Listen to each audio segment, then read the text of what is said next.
अस्सलाम वालेकुम दोस्तों, कैसे हैं दोस्तों। माइक्रोसॉफ्ट वर्ड की एक नई वीडियो में मैं आप सब लोगों को खुशामदीद करता हूं। तो दोस्तों आज की वीडियो में देखेंगे कि माइक्रोसॉफ्ट वर्ड के अंदर टेबल्स के अंदर हम फार्मूलाज किस तरीके से डालते हैं और हमारे किस तरीके से काम आते हैं। ठीक है, तो ये आज हमारा टेबल्स का आखिरी टॉपिक है। इंशाल्लाह नेक्स्ट वीडियो में हम इससे अगले टॉपिक्स पर बात करेंगे, यानी थीम्स वगैरह के टॉपिक्स पर बात करेंगे, फॉर्मेटिंग वगैरह के कुछ ऑप्शंस पर बात करेंगे। तो बात कर रहे हैं फार्मूलाज़ की। फार्मूलाज़ के अंदर हम पहले फार्मूलाज़ की बात करेंगे, फिर सेल रेंज, फिर सेल लोकेशन, फिर नंबर फॉर्मेट और फीड कोड्स। तो पहले बात कर लेते हैं फार्मूलाज़ की। अमूमन आप माइक्रोसॉफ्ट वर्ड के अंदर हम टेबल्स बनाते हैं जिनके अंदर हमारे नंबर्स और डेटा होता है। जिस तरीके से ये नंबर्स हैं, ठीक है, आप लोग देख सकते हैं इन नंबर्स का अगर हम लोगों ने करना हो, टोटल करना हो या उनकी एवरेज मालूम करनी हो, या इनके अंदर जो सबसे बड़ा नंबर है या जो सबसे छोटा नंबर है, या अगर इनकी वैल्यूज़ को काउंट करना हो, तो ठीक है, अगर छोटे सा टेबल है तो हम इजीली कर लेंगे। लेकिन अगर बड़े टेबल हैं या उनको ऑटोमेट करना है तो हमें कुछ फार्मूलाज या कुछ फंक्शंस चाहिए होंगे जिनको यूज़ करके माइक्रोसॉफ्ट वर्ड के अंदर हम माइक्रोसॉफ्ट एक्सेल के फार्मूलाज वाले कुछ फंक्शन अप्लाई कर सकते हैं। यानी हम ये चीज़ें मतलब सम, एवरेज, मैक्स, मिन और काउंट वगैरह कर सकते हैं। ठीक है, तो इसके लिए हमें एक्सेल में नहीं जाना पड़ता, बल्कि वर्ड के अंदर ऑप्शंस होते हैं, ऑपरेटर्स होते हैं मैथ के, जिनको हम यूज़ कर सकते हैं, जिनकी मदद से हम एडिशन, सब्ट्रैक्शन, डिवीजन और मल्टीप्लिकेशन वगैरह कर सकते हैं। तो एडिशन, डिवीजन, सब्ट्रैक्शन कैसे की जाती है ये तो मैं आप लोगों को करके दिखाऊंगा। ठीक है, तो इस तरह करता हूँ कि मैं आप लोगों को छोटी सी इसके अंदर फार्मूला टैप का थोड़ा सा इस्तेमाल करके दिखाता हूँ। ठीक है, और फिर उसके बाद थोड़ी सी सेल रेंज की भी थोड़ी सी बात कर लेते हैं। ठीक है, तो सबसे पहले तो मैं इस तरह कर लेता हूँ कि ये लास्ट वाली जो डॉक्यूमेंट है उसी को कंटिन्यू करता हूँ, और इस मरतबा मैं इस तरह कर देता हूँ कि लास्ट रो में से नीचे एक रो बनाना चाहता हूँ। ठीक है, तो इसके लिए मैं जाऊँगा डिज़ाइन में, इंसर्ट, और सॉरी लेआउट में, इंसर्ट रो, इंसर्ट बिलो में से, तो इसके नीचे एक रो बन जाएगी। ठीक है, और इस रो के पहले कॉलम में मैं इस तरह कर लेता हूँ कि टोटल कर लेता हूँ, टोटल कास्ट। ठीक है, और इसको मैं इस तरह कर लेता हूँ कि बोल्ड कर लेता हूँ। इस सारे टेक्स्ट को मैं पहले बोल्ड कर लेता हूँ कंट्रोल बी से के साथ, और कंट्रोल आर के साथ इसे राइट पर ले आता हूँ। ठीक है, और यहाँ मैं इन सब का टोटल करना चाहता हूँ। टोटल करने के लिए मैं फार्मूला का यूज़ करूँगा, फार्मूला बार का। तो यहाँ होता है फार्मूला बार। ठीक है, तो फार्मूला बार जैसे ही खोलूँगा तो इसके अंदर एक फार्मूला ऑटोमेटिकली ओपन हुआ पड़ा है, सम अबव का। तो ये हमारा फार्मूला है। इसका क्या मतलब है, सम, और उसके बाद ब्रैकेट में लिखा हुआ अबव। अबव क्या है, ये एक सेल रेंज या कुछ इस तरह की एक चीज़ है जिसके बारे में मैं आपको बताऊँगा। ठीक है, तो ये बिल्कुल मैथ वाला सेल रेंज की तरह ही है। ठीक है, तो इसके अंदर लिखा हुआ है कि ऊपर वाली चीज़ों को सम करना है। तो जैसे ही मैं इसको ओके करूँगा तो ये सब को टोटल कर देगा। तो ये चीज़ आप देख सकते हैं कि ये इस तरीके से हम माइक्रोसॉफ्ट वर्ड के एक्सेल को, माइक्रोसॉफ्ट वर्ड के फार्मूला टैब को यूज़ करके हम वैल्यूज़ को टोटल कर सकते हैं। ठीक है, ये तो हमारा एक कंसेप्ट था टोटल का। ठीक है, लेकिन इसके साथ साथ मैं आप लोगों को कुछ चीज़ें दिखा देता हूँ। ठीक है, ये तो हमारी थी कॉस्ट पर यूनिट का टोटल। ठीक है, तो ये था हमारा फार्मूलाज का यूज़। ठीक है, कि फार्मूलाज को यूज़ करके हम इनको टोटल कर लेते हैं, यानी इनका टोटल क्या है। बार बार हमें कैलकुलेटर या एक्सेल या कोई और टूल यूज़ नहीं करना पड़ा, बल्कि हम ये सारा कुछ कर सकते हैं। ठीक है, तो ये तो था सारा कुछ। ठीक है, तो ये जो अबव था ये क्या था, ये थी हमारी सेल रेंज। ठीक है, सेल रेंज बताती है कि कौन सी रेंज से कौन सी रेंज के दरमियान के टेबल। ठीक है, तो सबसे पहले तो मैं आप लोगों को फार्मूलाज के अंदर लेकर जाता हूँ, वहाँ स्लाइड पर दिखाता हूँ कि फार्मूलाज कौन कौन से हैं। तो फार्मूलाज पहले तो बता देता हूँ कि जो फार्मूलाज हमने किए थे सम का, तो इस तरीके से बहुत सारे फार्मूलाज हैं जो वर्ड के अंदर यूज़ होते हैं। पहले इनकी बात कर लेते हैं। पहले होता है एप्स, यानी एब्सोल्यूट के लिए है, यानी एब्सोल्यूट वैल्यू देता है। उसके बाद एंड है, ये लॉजिकल एंड ऑपरेशन सेल्स पे करता है। उसके अलावा एवरेज का फंक्शन है जिसकी मदद से हम माइक्रोसॉफ्ट वर्ड के अंदर रेंज मालूम कर सकते हैं। उसके बाद होता है काउंट। ठीक है, काउंट की मदद से हम कितने यानी जो हमने रेंज दी होती है उसके अंदर कितने सेल्स, कितने नंबर्स हैं या कितने हैं। ठीक है, जो नंबर ऑफ सेल्स हैं जिनके अंदर डेटा मौजूद है, तो काउंट की मदद से। उसके अलावा डिफाइंड की मदद से चेक करते हैं कि अगर हमारा आर्गूमेंट स्पेसिफाइड है कि नहीं। उसके बाद फॉल्स है, तो ये अल्टरनेटिव आउटपुट फॉल्स दे देता है। इसके अलावा इफ़ है, इफ़ के अंदर हम कोई कंडीशन डाल के बता देते हैं कि कौन सा नंबर पर प्रिंट करे। अगर कंडीशन मीट करती होती है तो वो वाला नंबर शो हो जाता है, या एल्स वाला। ठीक है, ये एक प्रोग्रामिंग टाइप का कंसेप्ट है। उसके बाद है इंटीजर, ये एक राउंड नंबर हमें दे देता है। उसके बाद है मैक्स, तो ये हमें उन तमाम जो ऊपर वाली या जो सेल्स की वैल्यूज़ होती हैं उनका मैक्सिमम वैल्यू दे देता है। उसके बाद होता है मिन, यानी वो हमें छोटा नंबर दे देता है। उसके बाद होता है मॉड यानी मॉडुलस फंक्शन, यानी ये हमें मॉडुलस देता है कि मॉडुलस आपको अमूमन आपने अगर आपने प्रोग्रामिंग की है तो आपको पता है कि जो बचने वाला नंबर होता है डिवीजन में से वो होता है। उसके अलावा नॉट का फंक्शन है, ठीक है, जो कि निगेट्स कर देता है या अपोजिट वैल्यू देता है। इसके अलावा आर होता है, लॉजिकल आर ऑपरेशन करते हैं। इसके अलावा प्रोडक्ट है जो कि मल्टीप्लिकेशन की जाती है। उसके अलावा राउंड नंबर है, राउंड नंबर जितने हम डिजिट कहते हैं उतने डिजिट्स का वो राउंड नंबर देता है। उसके अलावा साइन है, अगर हमारा नंबर पॉजिटिव है तो 1 आएगा, ज़ीरो है तो 0 आएगा, और नेगेटिव है तो -1 आएगा, ये साइन बताता है। उसके अलावा सम है जो कि एडिशन करता है, नंबर्स को ऐड करता है, ट्रू बताता है, अल्टरनेटिव आउटपुट ट्रू। ठीक है, तो अब इसके बाद हमारी आ जाती है सेल रेंज। ठीक है, तो सेल रेंज या सेल की लोकेशन क्या होती है, तो वो मैं आप लोगों को बता देता हूँ कि ये होती है। ठीक है, अमूमन आप लोगों ने माइक्रोसॉफ्ट वर्ड के अंदर हमने जो पहले फार्मूलाज यानी यहाँ जो यूज़ किया था, ठीक है, उसके अंदर आप देखें कि सम अबव किया था। ठीक है, लेकिन अब हम चाहते हैं कि किसी दो सेल्स के अगर हमने वैल्यू ऐड करनी हो तो उसके लिए क्या यूज़ करते हैं हम, सेल रेंज। मतलब कौन सी वैल्यू से कौन सी वैल्यू तक, इसके बारे में सेल रेंज के बारे में मैं आप लोगों को बता देता हूँ थोड़ी देर तक। ठीक है, जैसे ये सम A1 to A6 यानी ये वैल्यूज़ A1 से A6 को करेगा। तो पहले हम बात कर लेते हैं लोकेशन की। ठीक है, तो लोकेशन क्या होती है, तो सेल की लोकेशन से मुराद के जिस नंबर पर हर सेल की एक लोकेशन होती है, जिस तरह एक्सेल में लोकेशन होती हैं, इस तरीके से हमारे जो वर्ड के टेबल हैं उनके अंदर भी एक लोकेशन होती है। ठीक है, तो पहला जो हमारा कॉलम होता है उसकी ए के साथ बनती है यानी, और रो नंबर यानी एक कॉलम नंबर और रो नंबर ऐड होता है। पहले कॉलम नंबर लिखा जाता है फिर रो नंबर। कॉलम नंबर हमारे ABC में काउंट होते हैं और रो नंबर हमारे 1 2 3 में से होते हैं। ठीक है, जो हमारा पहला कॉलम का पहली रो होती है उसका हमारा जो नाम होता है वो होता है A1। ठीक है, और इसी तरीके से उसका एड्रेस होता है A1। इसी तरीके से दूसरी रो का दूसरे कॉलम का पहली जो रो होती है उसका B1। इसी तरीके से तीसरे कॉलम की जो पहली रो होती है उसका C1, और इस तरीके से चौथे कॉलम की पहली रो होती है वो D1, और इस तरीके से पाँचवें का E1। ठीक है, तो ये तरीक़ाकार होता है हमारा यानी हमारी जो रोज़ और कॉलम है। तो माइक्रोसॉफ्ट वर्ड के अंदर जो लोकेशन है या जो सेल रेंज होती है, सेल रेंज के बारे में तो बाद में मैं आपको बताता हूँ।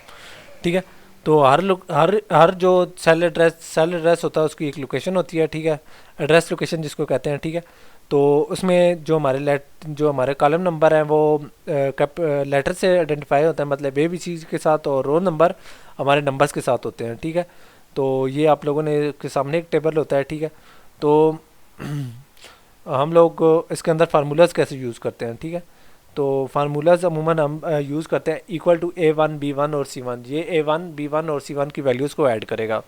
तो ये तो था हमारा फार्मूलाज का लोकेशन का। अगर हमने बहुत सारों को करना है ऊपर वाले को तो हम एक डायरेक्ट लोकेशन दे देते हैं कि भाई कौन सी लोकेशन का मतलब हम लोग ये कह सकते हैं कि सम लेफ़्ट, तो ये इस तरह करेगा कि लेफ़्ट के सम करेगा, इसी तरीके से सम अबव ये ऊपर वालों को सम करेगा। तो ये चीज़ें होती हैं सेल की। ठीक है, तो अबव और लेफ़्ट तो हमारी एक रेंज का कंसेप्ट है।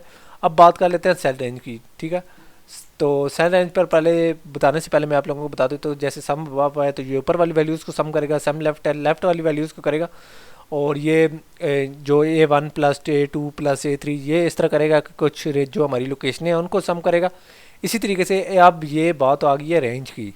यानी इसके अलावा हम बता सकते हैं कि सेल रेंज के अंदर बता सकते हैं कि 2 या 2 से ज़्यादा कॉलम्स को हम किस तरीके से ऐड करेंगे। तो सम के अंदर हम A1 to A6 बता देते हैं कि ये इस रेंज से इस रेंज के नंबर्स को आप ऐड करें, तो ये होती है रेंज। ठीक है, रेंज के अंदर हम बता देते हैं कि सम अबव या एवरेज अबव, एवरेज लेफ्ट, यानी एवरेज अबव से मुराद ये है कि एवरेज अबव। इसी तरीके से सम A1 to A6 से मुराद ये होता है A1 से लेकर A6 के जो कॉलम है उन सबको ऐड करना है। ठीक है, और इसी तरीके से अगर हमने एवरेज मालूम कर रहे हैं तो एवरेज अबव भी कर सकते हैं, एवरेज A1 to A6 भी कर सकते हैं, तो ये हम दे देते हैं रेंज। तो ये कंसेप्ट है रेंज का। ठीक है, तो यहाँ तक तो हमने बात की है कि हम किस तरीके से इनकी कर सकते हैं। ठीक है, इसके अलावा एवरेज अबव है, ऊपर वालों का एवरेज करेगा, एवरेज लेफ्ट वालों का लेफ्ट वाले सेल्स को एवरेज करेगा। इस तरीके से मैक्स अबव यानी ऊपर वालों का मैक्सिमम बताएगा, लेफ्ट वालों का मैक्स लेफ्ट वालों का मैक्सिमम बताएगा। इस तरीके मिनिमम अबव वालों का बताएगा, इस तरीके से मिनिमम लेफ्ट वालों का बताएगा। इस तरीके से काउंट अबव ऊपर वालों को काउंट करके बताएगा, और काउंट लेफ्ट से मुराद ये है कि ये लेफ्ट वालों को काउंट करके बताएगा। ये तो हमारी कंसेप्ट था सेल रेंज और सेल लोकेशन का। अब बात कर लेते हैं नंबर फॉर्मेट की। ठीक है, तो नंबर फॉर्मेट क्या होता है, तो नंबर फॉर्मेट से मुराद ये होता है कि अमूमन आप लोग यूज़ करते हैं अगर वर्ड और एक्सेल वगैरह, तो उसके अंदर कभी कभार आप देखते होंगे जिस तरह रियल लाइफ में हमारे नंबर्स होते हैं। ठीक है, उनके अंदर हम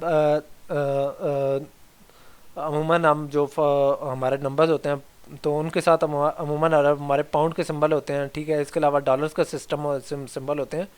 इसी तरीके से ज़ीरो डेसिमल के नंबर होते हैं, कामा या कुछ इस तरीके से कामास वगैरह अमूमन यूज़ होते हैं 3 के बाद, उसके बाद परसेंटेज के साइन होते हैं और पैरेंथेसिस वगैरह होते हैं, ठीक है। तो ये अमूमन हमारी जो माइक्रोसॉफ्ट वर्ड की फॉर्मेटिंग है, ठीक है, उसके अंदर भी ये चीज़ें यूज़ होती हैं। तो ये कैसे यूज़ होती हैं, तो ये मैं आप लोगों को दिखाता हूँ। जैसे ये हमारा 470.5 है, ठीक है। तो ये हमारी वैल्यू को जैसे क्लिक करेंगे, ये ग्रे कलर की है, ठीक है।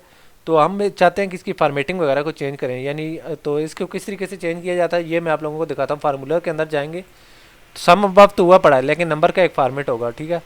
तो इसके अंदर होगा ये डॉलर का साइन लगा सकते हैं और बहुत सारे साइन हम यूज़ कर सकते हैं, ठीक है। इसके अलावा हम इसको डेसिमल के अंदर, यानी डेसिमल का भी एक कंसेप्ट है। उसके अलावा कामा के साथ हम 3 डिजिट्स को सेपरेट कर रहे हैं। उसके अलावा आप लोग देख सकते हैं इसके अंदर डॉलर के साइन है, परसेंटेज के साइन है, ये चीज़ें हैं। डेसिमल के साथ परसेंटेज है या ये सारा कुछ, लेकिन हम इसे करेंसी के फॉर्मेट में लेकर आना चाहते हैं और उसके साथ डेसिमल भी डालना चाहते हैं और उसके साथ साथ हम 3 के साथ स्प्लिट भी करना चाहते हैं। तो ये मैं ये वाला फंक्शन सेलेक्ट करूँगा, तो ये होता है हमारा एक नंबर फॉर्मेट का कंसेप्ट, ठीक है। तो इसको हम यूज़ करके हम लोग इस तरह कर लेते हैं कि इनके अंदर एक फॉर्मेटिंग में लेकर आते हैं। तो ये देखें हमारे नंबर आ गए हैं, फॉर्मेटिंग के अंदर आ गए और इसके अलावा 2 डिजिट्स में भी आ गया। तो ये हमारा एक छोटा सा कंसेप्ट था फॉर्मेटिंग नंबर का। उसके बाद है फील्ड कोड्स। फील्ड कोड से पहले मैं आप लोगों को बता दूं कि पहले अगर हम खुदा ने अगर सपोज़ कि हम इस तरह कर लेते हैं कि यहाँ से कोई वैल्यूज़ वगैरह हमारी हो जाती हैं, चेंज हो जाती हैं, ठीक है। तो उनको किस तरीके से किया जाता है, जैसे ये हमारी 12.50 है, मैं इसकी वैल्यू कर देता हूँ 15.40। तो अगर ये चेंज कर दें तो इधर चेंज नहीं हुई, तो इसको चेंज करने का क्या तरीकाकार है, यानी हम अपनी वैल्यू को या फील्ड्स को किस तरीके से अपडेट करते हैं। तो उसका तरीकाकार है कि हम राइट क्लिक करेंगे और यहाँ अपडेट फील्ड करेंगे, तो ये हमारी वैल्यूज़ को चेंज कर देगा। दोबारा आपके सामने करता हूँ, अपडेट फील्ड को करके अगर ऊपर वैल्यूज़ चेंज हुई हैं तो हमारे फार्मूलेज़ की जो जो रेंज सेलेक्ट थी उसके अंदर अगर कोई वैल्यू सेलेक्ट हुई है तो यहाँ से हम अपडेट कर सकते हैं। ये यहाँ तक तो हमारी बात थी इसकी, ठीक है। अब बात कर लेते हैं फील्ड कोड्स की कि फील्ड कोड्स हमारे क्या होते हैं, ठीक है। तो फील्ड कोड्स पर बात करने से पहले फील्ड कोड के लिए हमें जाना पड़ेगा अपने माइक्रोसॉफ्ट वर्ड के ऑप्शंस के अंदर, ठीक है। तो ये फाइल और यहाँ से जाकर बैक स्टेज पर फाइल से आएंगे और यहाँ पर जाएंगे ऑप्शन पर, ठीक है। यहाँ से हमारे ऑप्शंस ओपन हो गए हैं। इसके अंदर जाएंगे एडवांस के अंदर, ठीक है। एडवांस के अंदर हम पहुँच गए हैं, ठीक है। एडवांस के अंदर हमें माइक्रोसॉफ्ट वर्ड की एडवांस वैल्यूज़ मिलेंगी, ठीक है। और इसके अंदर एडिटिंग का ऑप्शन, कट कॉपी पेस्ट का ऑप्शन, ठीक है। Pen, image, chart, show document content. तो शो डॉक्यूमेंट कंटेंट के अंदर हमें ये सारी चीज़ें मिल जाएंगी। तो शो डॉक्यूमेंट कंटेंट के अंदर लिखा हुआ है show field codes instead of their values, ठीक है।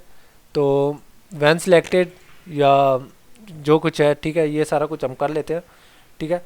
तो मैं इस तरह कर लेता हूँ, शो फील्ड कोड्स वाले वैल्यू को मैं इस तरह कर लेता हूँ कि सिलेक्ट कर लेता हूँ, ठीक है। तो उसके बाद मैं इस तरह कर लेता हूँ कि इस डायलॉग को ओके करके करता हूँ। तो यहाँ देखें कि आपको यहाँ जो कुछ हमने किया था, ठीक है, इसको मैं थोड़ा सा बड़ा कर लेता हूँ ताकि आप लोगों को एक ही के अंदर कोड पता चल जाए जो कुछ हमने किया था, ठीक है। ये सारा कुछ हमें शो हो रहा है कि सम बफ है। उसके अलावा फॉर्मेटिंग का एक ऑप्शन है, यानी ये जो लोकेशन है ये हमारी कहलाएगी फील्ड कोड। यानी फील्ड कोड से मुराद हमारा ये एक प्लेस होल्डर होता है जहाँ हमारा फंक्शन अपीयर्स होता है, ठीक है। और इससे पहले हम सिर्फ रिजल्ट देखते थे, लेकिन अगर फील्ड कोड्स को अगर हमने अनेबल किया हो तो हमें ये बताता है कि इसके अंदर कौन सा फार्मूला यूज़ हो रहा है। तो अगर कहीं कोई टोटल वगैरह या कुछ इस तरीके की चीज़ें या कहीं कोई फार्मूला वगैरह यूज़ हुआ पड़ा हो तो आप इस तरीके से देख सकते हैं कि उसके अंदर कौन सा फार्मूला यूज़ हुआ पड़ा है, ठीक है। तो इसके अंदर भी बड़े ऑप्शन थे, नेवर, ऑलवेज या वैन सिलेक्टेड वगैरह के ऑप्शन थे, ठीक है। तो हम लोगों ने इसको ओपन कर लिया, ठीक है। तो इस तरीके से हमने इसके अंदर देख लिया फील्ड कोड, ठीक है। तो इसके अंदर हमने फील्ड कोड तो देख लिए हैं, ठीक है। तो अब मैं इस तरह कर लेता हूँ कि इसके अंदर पूरे कॉलम को सिलेक्ट कर लेता हूँ, ठीक है। और ये कॉलम मैंने पूरा सिलेक्ट कर लिया, ठीक है। और इसके अलावा मैं इस तरह कर लेता हूँ कि इसकी जो विड्थ है इसको मैं थोड़ा सा और कम कर लेता हूँ, यानी इसके बराबर, यानी इस तरीके से हमारा 2.7 पर भी काम चल जाता है। तो ये निकाल लिया है हम लोगों ने, देख तो लिया ही है, ठीक है, कोड वगैरह। तो यहाँ तक तो हो गया फील्ड कोड इनेबल करना। अब हम इसको डिसेबल करना है, तो इसको डिसेबल करने का भी सेम तरीक़ाकार है, फाइल और इसके अंदर ऑप्शन में जाएंगे और इसके अंदर हम जाएंगे एडवांस्ड कहाँ है, एडवांस्ड, और इसके अंदर डॉक्यूमेंट्स के अंदर जाएंगे और यहाँ से हम इस क्लिक को टैब को हटा देंगे तो हमारा जो फील्ड कोड्स है ये सारी ख़त्म हो गई हैं। इसको मैं दोबारा वापस ले जाता हूँ। तो ये आप लोग देख सकते हैं कि हम किस तरीके से जो फील्ड कोड्स हैं उनको इनेबल और डिसेबल कर सकते हैं। ये तो हमारा कंसेप्ट था माइक्रोसॉफ्ट वर्ड का। अब मैंने एक छोटी सी बात की थी कि मैं जूम के बारे में भी इसी वीडियो के अंदर बताऊंगा। तो जूम का करने का क्या तरीकाकार है, तो सबसे पहले हम अपनी डॉक्यूमेंट का रीड मोड में ओपन करते हैं, व्यू रीड मोड। तो हमारी डॉक्यूमेंट रीड मोड में ओपन हो गई है, ठीक है। इसके अलावा इसके अंदर जाएंगे हम, तो इसके अंदर ये आप लोगों ने देख लिया है कि हमारी डॉक्यूमेंट रीड मोड में आ गई है, ठीक है। तो अब मैं इस तरह कर लेता हूँ कि ये टेबल को डबल क्लिक करूँ तो हमारा टेबल ओपन हो जाता है। ये देखें हमारा टेबल ओपन हो गया डबल क्लिक करने से। तो ये हमारा टेबल ऑटोमेटिकली जूम हो गया। इसको फर्दर भी जूम कर सकते हैं, अगर हम प्लस करें तो ये टेबल हमारा फ़ौरन ओपन हो जाता है, ठीक है। तो ये आप लोगों ने देखा कि हम किस तरीके से टेबल्स को यानी इसके अंदर फार्मूलाज तो यूज़ करके आप लोगों ने देखे हैं। इसके साथ साथ आप लोगों ने देखा कि किस तरीके से हम इनको जूम भी कर सकते हैं। तो ये हमारा एक छोटा सा कंसेप्ट था माइक्रोसॉफ्ट वर्ड का, ठीक है। तो इसके अंदर हमने देखा है कि हम माइक्रोसॉफ्ट वर्ड के अंदर किस तरीके से फार्मूलाज यूज़ करते हैं, ठीक है। और फार्मूलाज के अंदर बहुत सारे ऑप्शन यूज़ करते हैं। अगर आप लोगों ने एक्सेल यूज़ किया तो आपको और ज़्यादा क्लियर समझ आएगी। अगर आप मैथमेटिक्स के स्टूडेंट हैं तो आपको फर्दर क्लियर हुआ होगा। तो उम्मीद करता हूँ आप लोगों को ये वीडियो पसंद आई होगी। तो इंशाल्लाह नेक्स्ट वीडियो में हम थोड़ी थीम्स और थोड़ी ग्राफिक्स पर भी थोड़ी सी बात शुरू करते हैं। तो तब तक के लिए इजाज़त दीजिए, अल्लाह हाफ़िज़।